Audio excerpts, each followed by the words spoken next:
Morgana, the Fallen. To see Kayle's lore spotlight, follow a link in the description to Noxxarians channel. Now let's get started. Whether through destiny or circumstance, Morgana and her sister were born to a world in conflict. The cataclysmic rune wars had ripped through most of Valoran and Shurima, and seemed poised to engulf even the peaks of Targon. Morgana's parents, Mihra and Kayle, knew the legends of the Great Mountain granting divine power. They saw no other choice than to attempt the long and perilous journey if their tribe was to be saved. Even when they learned Mihra was with child, they could not turn back. Finally, where Runeterra touches the stars, Kayle watched in wonder and fear as Mihra was chosen to embody the aspect of justice. The couple returned not only with the salvation they sought, but with twin daughters, Morgana and Kayle. However, the celestial power that claimed Mihra began to overshadow her mortal personality and affections. She would often push the girls into their father's arms, abandoning them to answer battle's call. For many months, uncertainty gnawed at Kayle. The war still raged on countless fronts, and his beloved wife was slipping away. Fearing for his daughter's safety, he waited for Mihra to leave once more, then fled Targon with them both.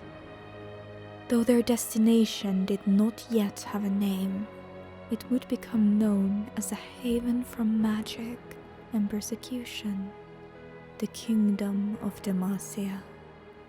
There the twins grew different as day and night. While Kayle studied the settlement's growing set of laws, dark-haired Morgana became troubled by their distrust of new arrivals. Knowing what it was to be a refugee, she wandered the wilds, talking to wayward mages, and others cast out for the dangers they might bring.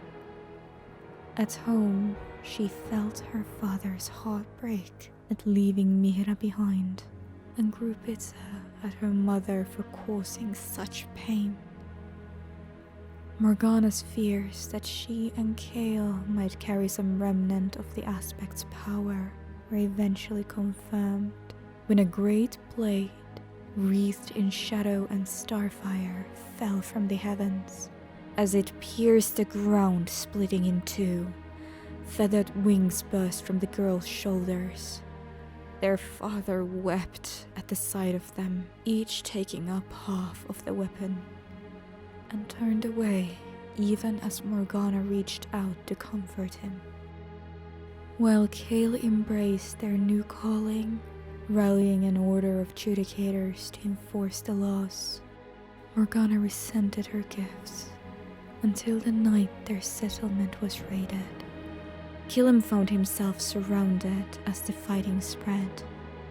In that moment, Morgana rushed to shield him, burning his attackers to ash.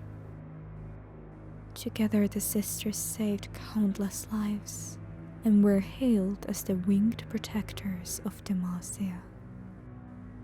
But Kayle grew more extreme in her ideologies, and Morgana increasingly found herself pleading the case of those who wanted to atone for their crimes.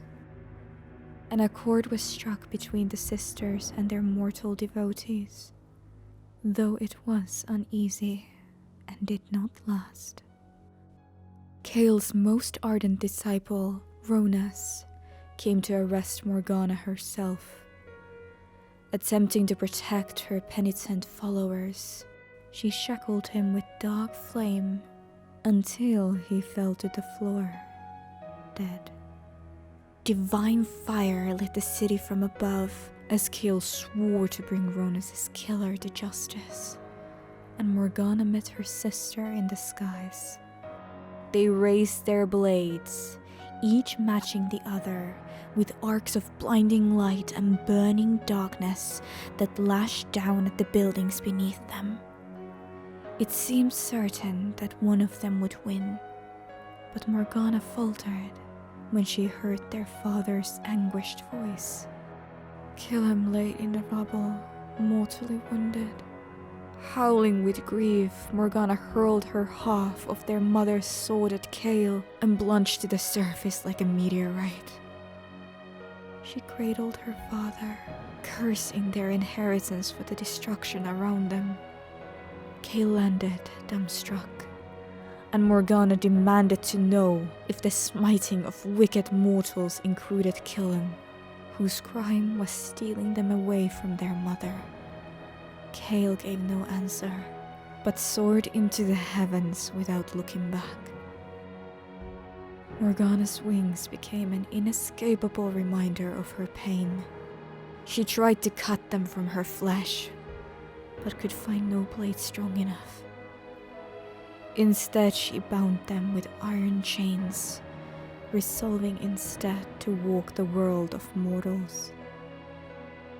Over the centuries, her tale fell into myth, and the name Morgana was all but forgotten.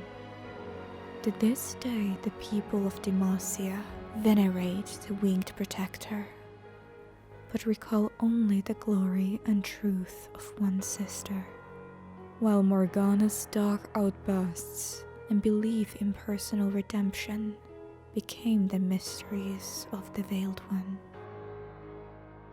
Through all of this, she still refuses to abandon those who would seek her aid.